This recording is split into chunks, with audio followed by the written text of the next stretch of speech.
Hello everyone, welcome back to the channel. In today's video, I will be covering overcoming fear and internal resistance.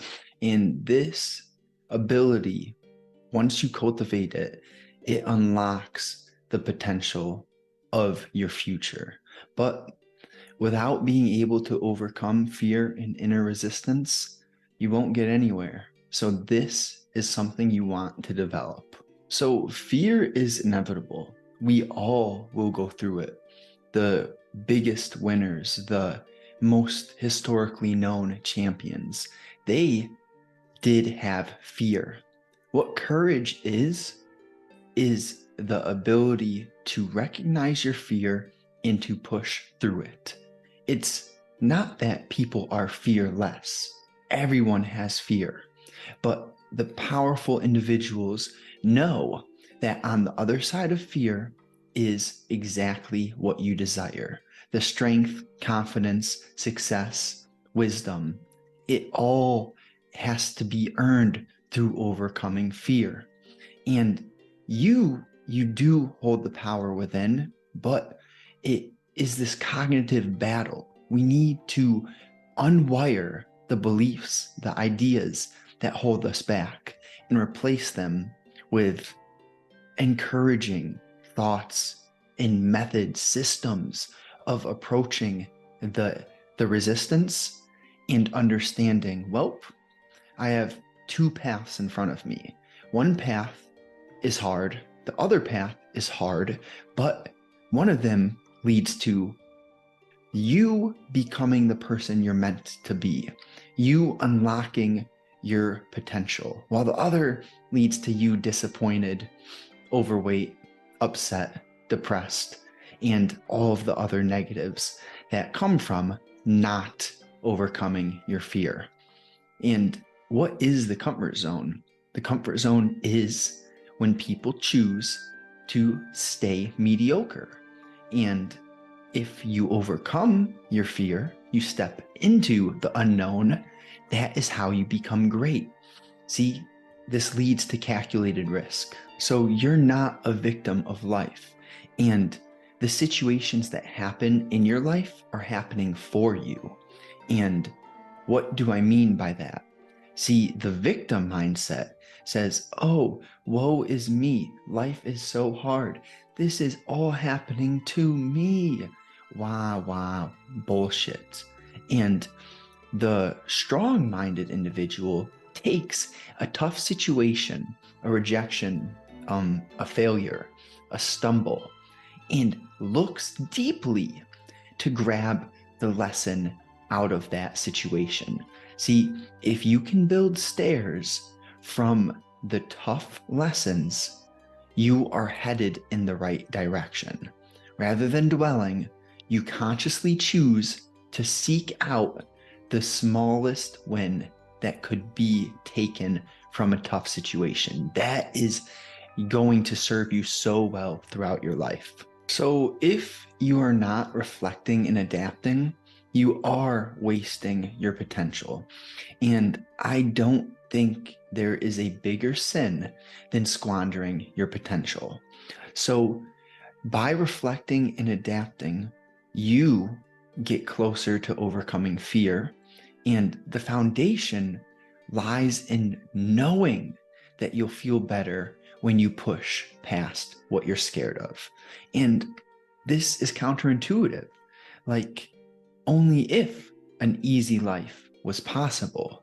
But the reality is, no matter which route you go, see, hard choices lead to an easy life. And easy choices lead to a hard life. What do I mean by that? See, the hard choice is choosing to go into your fears. The hard choice is choosing to wake up early, to train your body, rather than indulging at the bar and having a quote unquote blast. And see, it's definitely difficult because what seems to be easy will actually destroy your life. You go to the bar continuously, day after day, you're destroying your liver. You're lowering the consciousness of your mind. You're reducing your potential as a human being. So it is so counterintuitive how those easy decisions create a hard life and how the hard choices actually make your life better. When you train, when you read a book, when you invest in yourself, you meditate, you have deep, honest, sometimes challenging conversations with people. You break into your own belief systems. You reflect and look for areas that you are deceiving yourself. All of that is hard. But those types of activities are the things that make your life easy. So why does it work this way? Don't know. But does it work this way? In my experience, this is exactly what I've found repeatedly. And I'm sure if you ask anyone that you look up to, anyone you admire, people who have honest, authentic, passionate characters, they will probably say something along these lines. See, we must develop a sort of self-belief because humans naturally are always projecting. See, if I show up to a conversation in a negative mood, that other person, unless I'm a wizard, which I'm not, they will sense the negative mood, the energy that I've carried into the conversation. So how does this correlate with self-belief? Well, there are traps that you can fall into. And one of these traps is not betting on yourself. See, when you follow the safe route, the mediocre route, it seems in the beginning to be the best option because there's not much risk. What could go wrong? Your mind thinks. But eventually you come to realize, oh man, I'm doing something that I have no passion for. I am waking up every day and doing things that do not spark my natural interest, that don't align with my curiosities. And eventually that destroys a human. See, there are multiple levels which the individual will define themselves from. And these levels rate from the shallow, having, mediocre is doing, and advanced is being. So most people who take the average route, they have no self-belief and they just wanted the safe route, which is understandable. But then they end up identifying their self-image with what they have, materialistic things. They're buying the car, not because they love cars and what the car can actually do, but they're buying it to impress others for external validation because their self-image is dependent on the approval of others. See, that's not healthy. Just not healthy. I'm not telling you not to do it. I'm just sharing the truth of the matter, which is the self-worth should be determined by who you are, the quality of your character, your actions, how you treat others, and so forth. And this is not some magical process. Let me tell you this. It's okay and it's actually perfect to be where you are right now. I have no problem with where you are right now.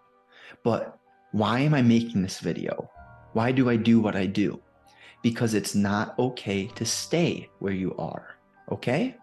So accept that you're in a place that you have much to improve, as do I. I have so much to improve.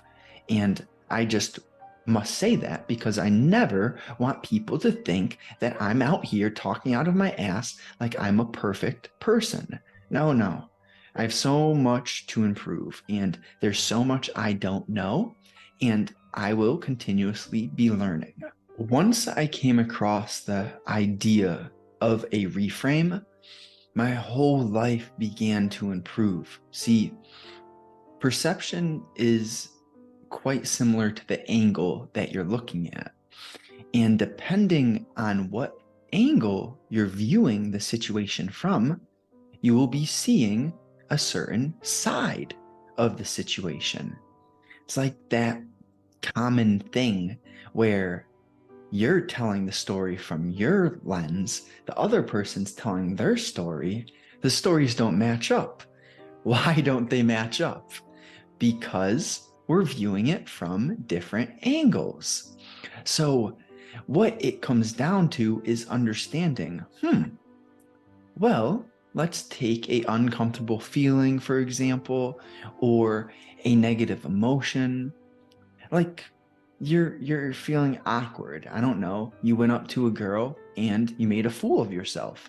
That happens. But instead of sitting there and saying, woe is me, I'm so unlucky. That girl is so mean. Bullshit. That stuff is the epitome of foolish thinking. But what you could do instead is to dive into that situation and look at it from a different angle. Hey, maybe you got rejected. Maybe you made a fool of yourself. But did you overcome the inner resistance that was preventing you from going up to her? Yeah, you did. And now, are you more confident in your ability to approach someone? You should be, just because the outcome wasn't exactly what you liked. You proved to yourself that you can overcome your internal fears. So this is a reframe. It is the same situation. The fact of the matter is, you went up to the person, you got rejected, but the reframe, you can find the positive in the negative. That's a superpower. That is worth cultivating. Once you realize that there is so much out of your control and you consciously choose to focus on seeking solutions for that which is in your control, you've unlocked a cheat code, because most humans create the suffering of life within their own monkey minds. What's the monkey mind? It is that voice, that inner dialogue that we all have.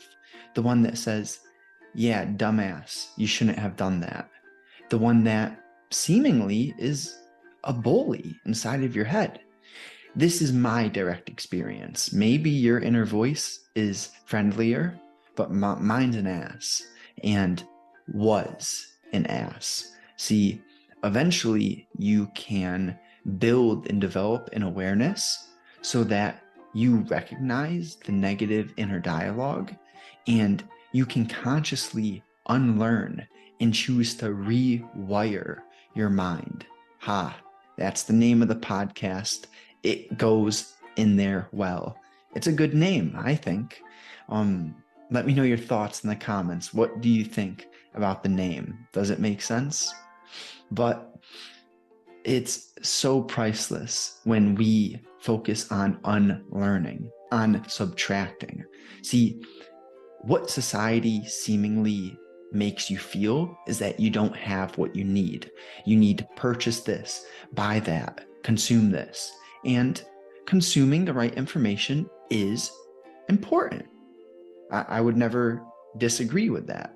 We need to be very detailed in what we consume.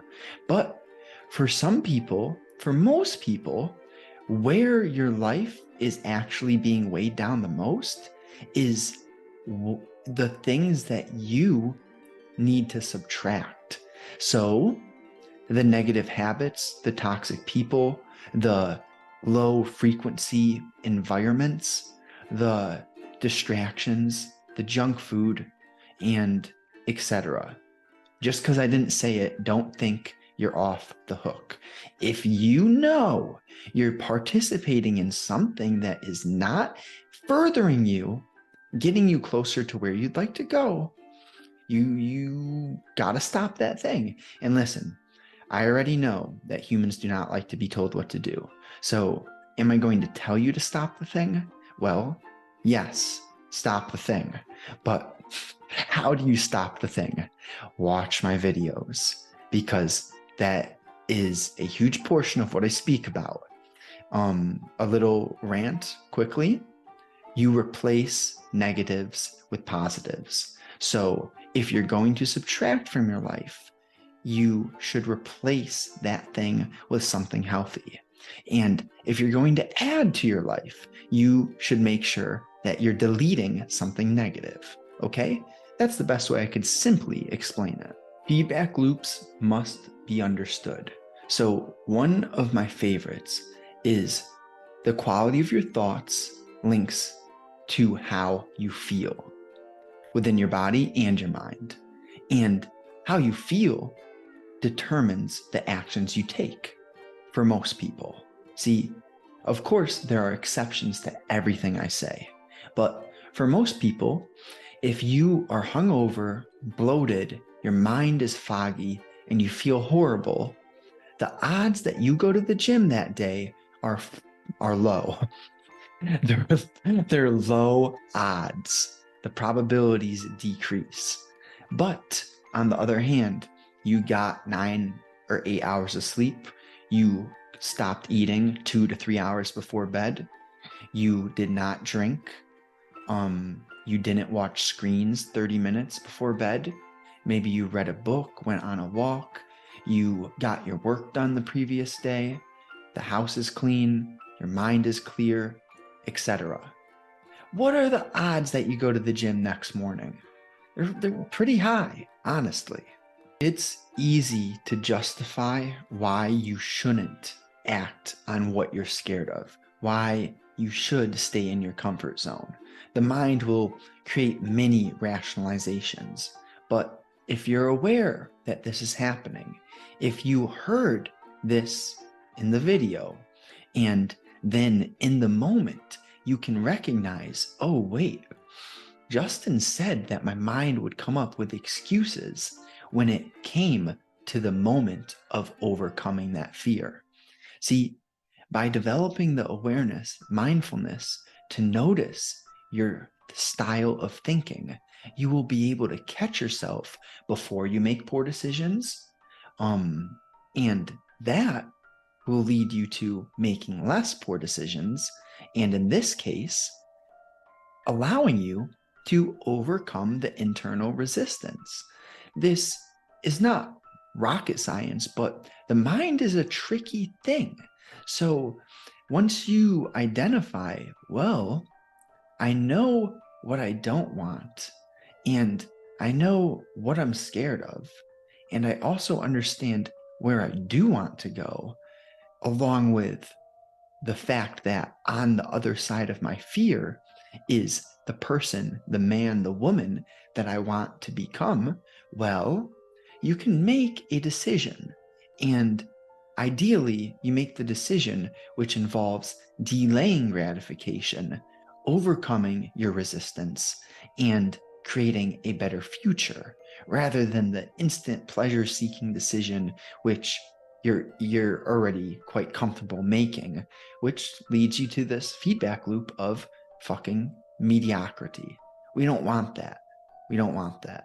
So it comes down to developing and training your awareness. When we recognize the small wins, the incremental improvements, and we really identify how far we've came from our past, this is a sign that you are paying attention to the right things. Because no matter how much growth you've made, if you compare yourself to someone 17 steps ahead of you when you're on step 8, you're going to feel inferior. Meanwhile, step 8 is much better than step 0, but you're paying attention to the wrong thing. You're comparing yourself to someone else who is way further in the journey than you.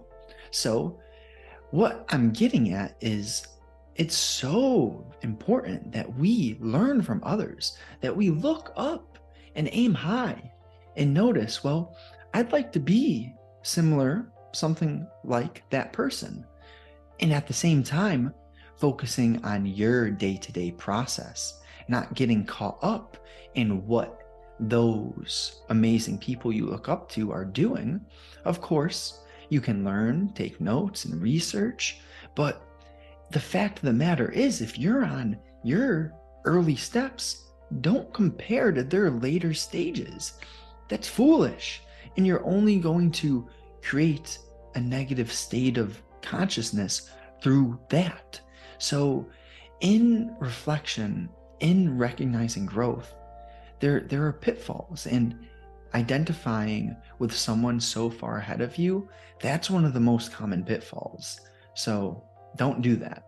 And if you're not sure what you want, where you'd like to go, and let's say you're just in an average spot right now, you're not growing because you're unsure of what you want to pour your energy into. I know I was there before. And what helped me so much is identifying, becoming clear on who and what I didn't want to become. So make that vision for yourself.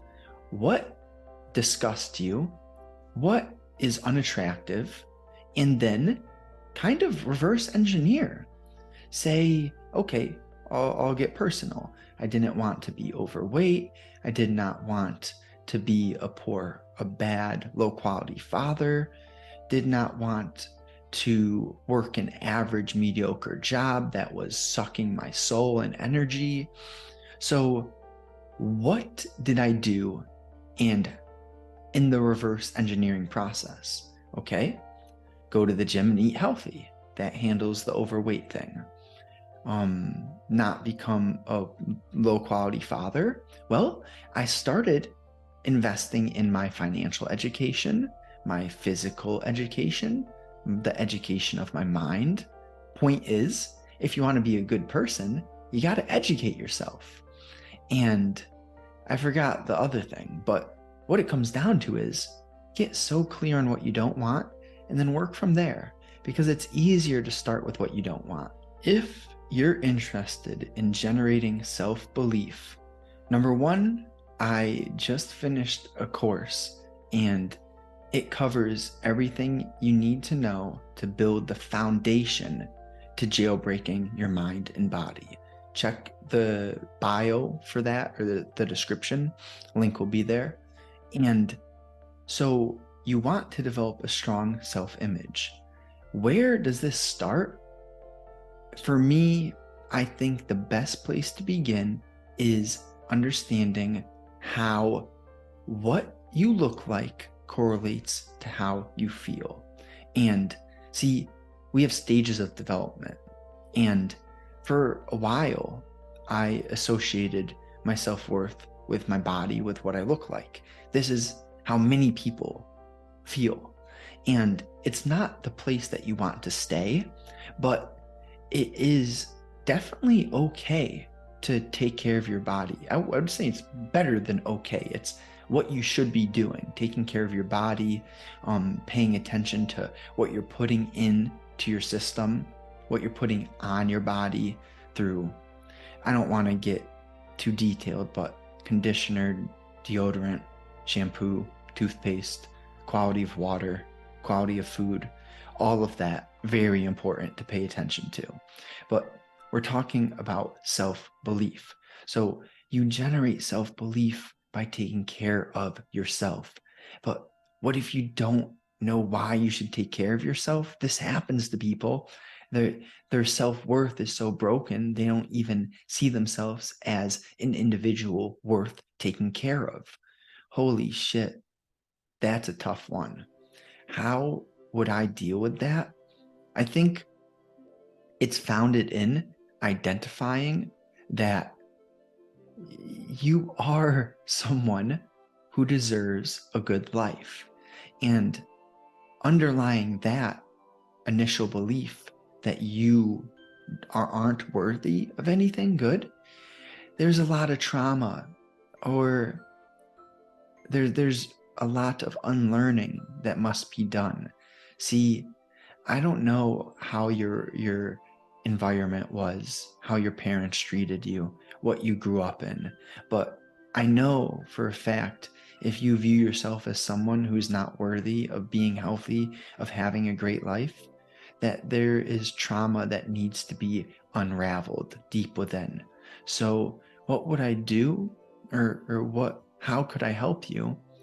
You have to ask yourself the questions to start becoming aware, to begin pursuing education on the psychology of our minds. Because when you do that, you're going to start to see, oh, this isn't just me, but a lot of people have felt similar. And you're going to come to realize that there are humans out there who do not know you physically, who can speak to you. And that comes from their personal experiences being so aligned with what you've gone through.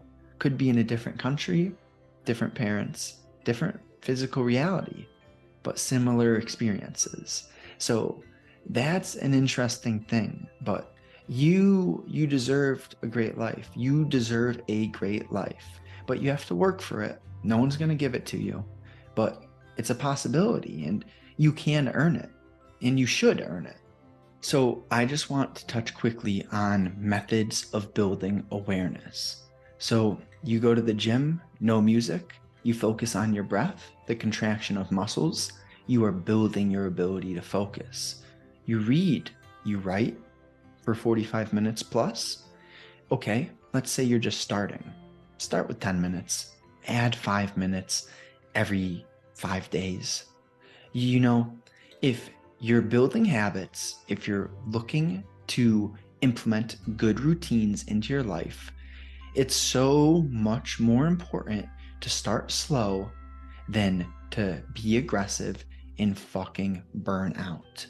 There's this idea called sustainable intensity that I talk about in my course. Again, it'll be in the description, but if you're interested in the depth behind creating routines and habits and how to get that done, check out the course.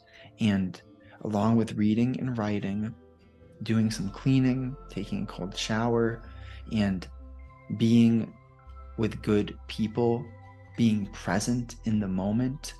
See, what is being present in the moment? What is that? It comes from being aware of the monkey chatter in your mind. So you practice those activities I listed above, you're building your ability to focus, and therefore you build your recognition for the monkey mind voice, the inner dialogue chatter. And then you can bring your attention back to the real moment, the reality. And this is going to create a more peaceful life, which is going to be good for everyone. So here's your assignment. A few questions. What are you scared of and why? Use this to identify the detailed thing that is the source of your fears. How will you feel if you take action and overcome this fear? Write and think about the positive feeling you'll get from pushing through the fear. See, visualization is helpful. Visualize and feel that strong feeling that is derived from overcoming the inner resistance. So here's a few steps. Journal small wins every day. Rewrite limiting beliefs and do a weekly Sunday review.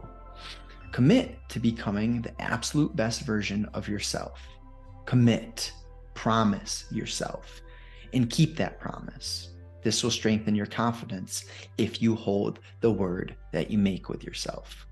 And break the vision down into a list of priorities ranked in an order of least to most important. So you have your priorities, and then you know which priorities are the top of the top importance.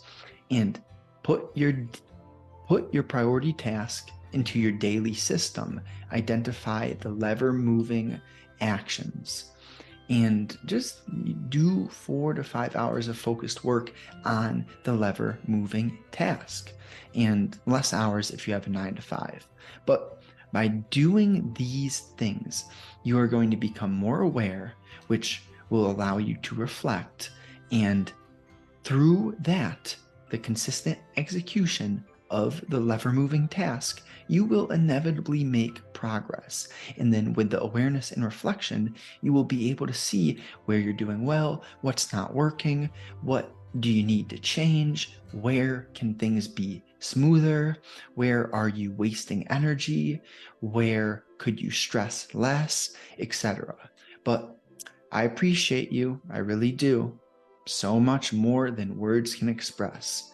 But if you enjoyed, do me a favor. If you found value, I'm sure you want other people to see this. The best way to allow that to happen is liking the video. So do that. Thank you. And I'd love to hear thoughts. Really, I would love to hear them. So drop something below in the comments. And lastly, if you have a good bud, I hope you do, a good friend, someone who is open-minded, someone who wants to grow, share this with them. Tell them why you shared it with them. Don't just fucking share the link. But I hope you have a great day. Appreciate you.